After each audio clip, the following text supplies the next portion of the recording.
well-known Mayan symbols, like this. It's not part of a rocket, but the face of the Mayan earth god. And these South American stones with supposedly ancient carvings of primitive people gazing at the stars through telescopes, they were exposed by a BBC documentary as fakes, all made by this clever farmer. Ah, but that hasn't stopped Eric's runaway success. His 29 books have sold 63 million copies and been translated into 32 languages.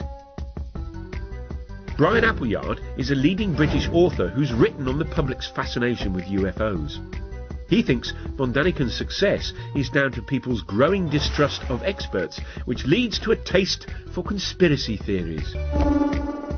Now, people by the 60s and 70s, and because of the Cold War, people were paranoid, convinced that governments were lying to them, convinced that something was concealed, and convinced that the world was not as we were told it was. So people were ripe for a story. They were ready to hear a story about extraordinary things. The von Daniken phenomenon seems unstoppable. He makes so much money from his books, he recently opened his very own theme park, which celebrates his unorthodox beliefs. Complete with reconstructions of some of the ancient monuments.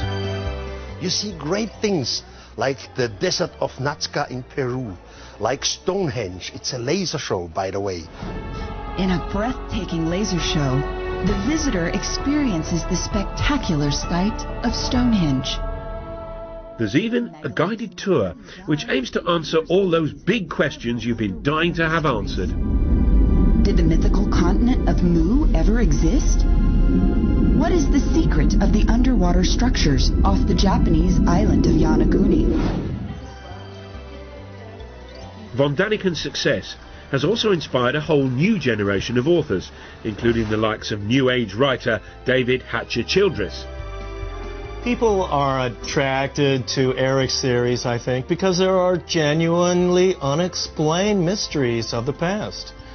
And we really don't have all of the answers to why mankind, supposedly a primitive mankind, would go through the tremendous effort to build many of these giant monuments. Eric von Daniken's definitely been one of the pivotal people that I've looked to grab onto the coattails of his information and really start to look at this information in a new light. But these new believers have a battle on their hands. Scientists don't care whether the mythical continent of Mu ever existed. If aliens visited the Earth, scientists want proof. I think the first thing I would say about whether the knowledge to build pyramids was given to the Egyptians by extraterrestrials is simply, where's the evidence? If you think about man's fairly limited extraterrestrial experience of going to the moon, look at the amount of space junk which has been left around simply by going there and coming back. Wouldn't you have thought that if spacemen had been to Egypt and had been teaching the people how to do these things, there'd be at least the odds left over broken plastic somewhere? The believers, though, say they've found some evidence, although whether it's very convincing is a whole different question.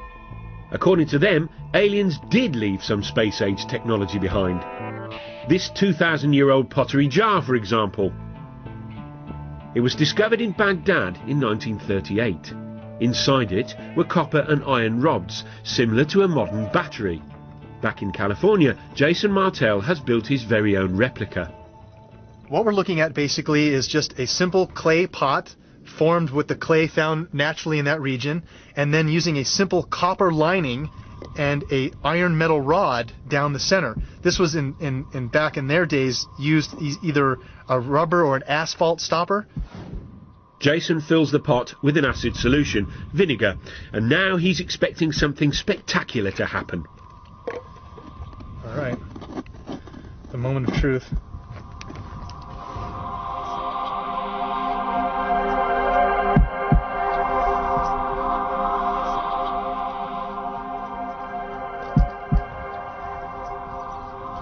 Getting some little numbers here. See that spike? It's going off the chart here now. Look, there we go. See that? Generating 4 volts right there.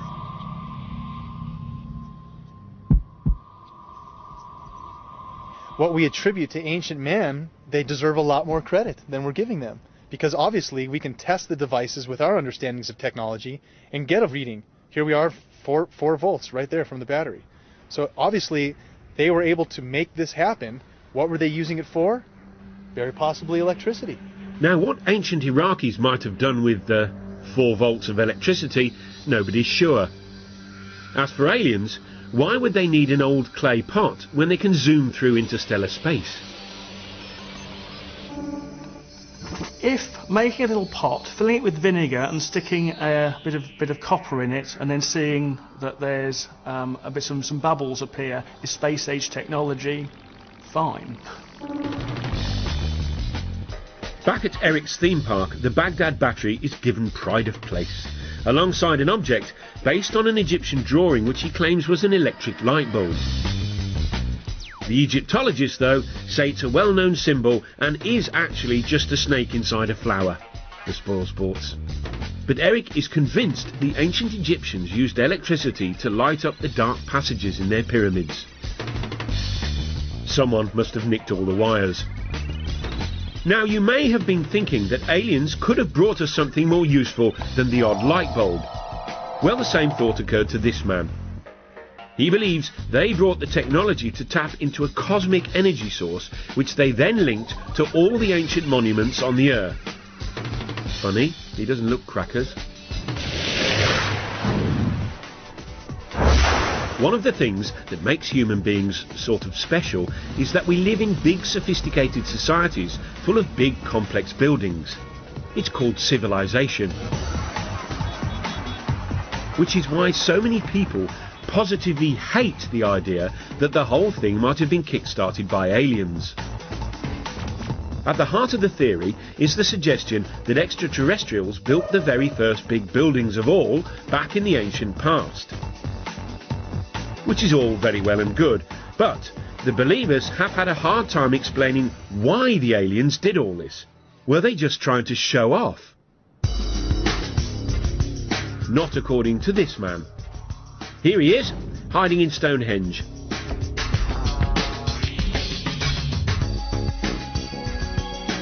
Now, according to the scientists, Stonehenge was built in 3000 BC. The 5-ton stones were dragged 170 miles by ancient British people to celebrate the sun, it's thought. Which is all very interesting. But not quite interesting enough for David Hatcher Childress. He says Stonehenge might instead have been a fuel stop for ancient aliens. He came up with his interesting theory after he discovered what he says are mysterious energy lines. He believes the Earth is covered with these invisible lines in a strange network. If it all sounds a little unlikely, it has at least got a cool-sounding name. The World Energy Grid. The World Grid is an intelligent geometric pattern of the Earth and its energies.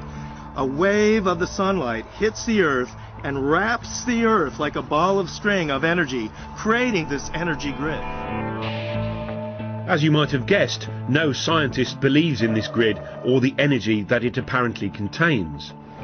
But according to Hatcher Childress, that's just because they're too sceptical for their own good. The aliens, though, knew about the energy grid and tapped into it. How? By building ancient monuments on key intersections of the grid, obviously. By placing megalithic monuments along this grid, UFOs can then take energy off of this energy grid, and by going to certain power points